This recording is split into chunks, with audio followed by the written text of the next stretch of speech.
controversial Friday night game, and Brisbane come back 44 points down against GWS NG Stadium to end their season in straight sets. And let's get into it.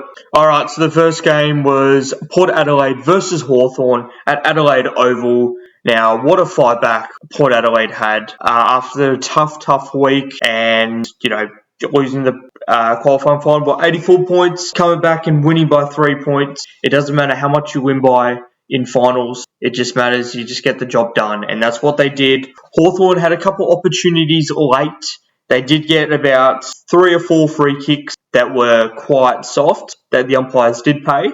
Now, they were there, but they were soft. So, you give or take, and Port Adelaide just, seized the opportunity, seized the moments, and it was just the little things, Obviously, no Kane Farrell, no Dan Houston, and so they were pretty 2 big outs. There's probably a couple others I cannot remember off the top of my head, but what a game of football it was. Mitch Georgianis kicked 3 goals, 2. Nick Watson, 3 goals, 1. Willie Rioli, Darcy Byrne-Jones, Jack Ginnivan with 2 goals each. Now, Jason Horne-Francis was a little bit injured. He came off quite sore, so not sure what's to go there, but he's probably just, he should be fine. And what a game from Jace Burgoyne. 25 touches and a goal.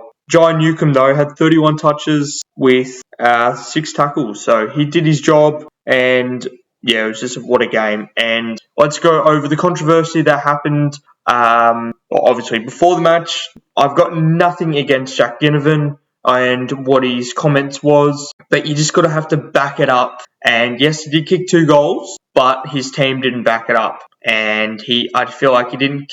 The word I'm trying to use is contribution. Jack Ginnivan didn't exactly have a good night. Yes, 2 goals is good, but it should have been 4 or 5, and he didn't create enough contest. The thing was, Sam Mitchell used ageism against Ken Hinkley. Now, look, all emotions and stuff, but, you're playing AFL, and he's an adult. He's 21 years old, 22, I think. 21 or 22 years old, and you're playing AFL. You're playing a man's sport, 18 plus, and there's nothing that Ken Hinkley did wrong at all.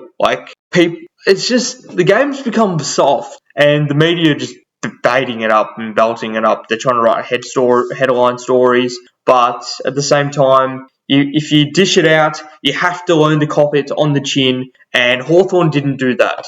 As a Cats fan, I love it, but as an AFL fan, I love the controversy. And Ken Hinkley, he shouldn't have been fined $20,000. Neither should Adam Kingsley. And was it Adam Kingsley? I can't remember. Or Jason McCartney. That's it.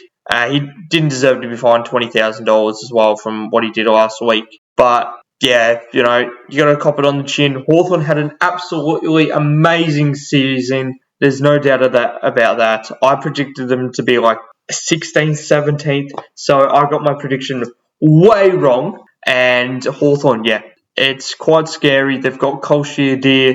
He's going to be a sensational player for the Hawks. He was a father-son, and his dad was a Brownlow medalist and one of the greats of the game. But so Port Adelaide did what they had to do. I'm so happy for Ken Hinkley.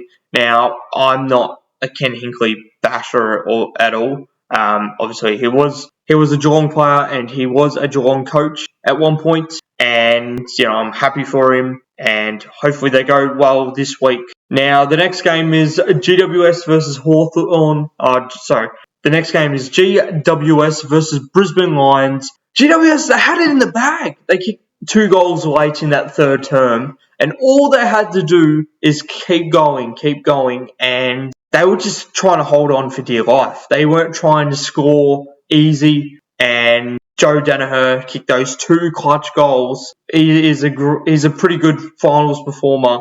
He's not the best home and away set shotter, and he had his iffy moments. So I got the handball, and then he just kicked it on the full and instead of centering it. But Brisbane inaccuracy almost cost them, but they kicked 11 goals, 3 after half time, which is pretty scary. as a Cats fan. Now, they had their moments. Giants, man, I don't know how they went out in straight sets. They're too good for being a straight set team. And yeah, they were 30 points up, 29 points up against the Swans. All they had to do is just hold on and keep playing the brand of football they were playing. And they had to do the exact same thing against Brisbane. I thought it was all game over at halftime, honestly. But credit to Brisbane, they played really, really well. Lachie Neale was seen in the moon boot, but that's not really a concern because I think a lot of players, like behind the scenes, would actually have that, just to protect their foot or anything like that. So he'll be fine. He'll be ready to play. And yeah, it's going to be an interesting preliminary finals. Now, people were saying should be held in Geelong, the prelims, because Sydney get one. But I mean, at the same time, as a Cats fan, you got to beat the best, and you got to play the best football. And it's going to be at the MCG where they all play. All grand finals have been played, apart from 2020 and 2021. All grand finals are played at the MCG. You got to play at the MCG, and you got to win there. So I'm all for it for the qualifying finals, but at the same time, we didn't deserve it this year because we finished third. And yeah, so what an interesting game of football. The semi-finals was 3 points, and Stephen Cornelio, he probably could have made the difference if he wasn't concussed. And yeah, so I think he had a broken cheekbone, I'm pretty sure it was. So he'll be out for a little while, probably maybe the first couple of rounds, depending on how he goes in the off-season. So yeah, I'm excited for this week. I cannot wait. I'm pumped. Please subscribe to the channel if you're pumped. We have a look at the game. So 15-10, 100, 15-15. So they had 30 scoring shots at 30 to 25. Jesse Hogan, he had 5 goals, 1. There's not much more he could have done, really, except for probably kick that goal instead of that point. But probably wouldn't have made a difference, honestly.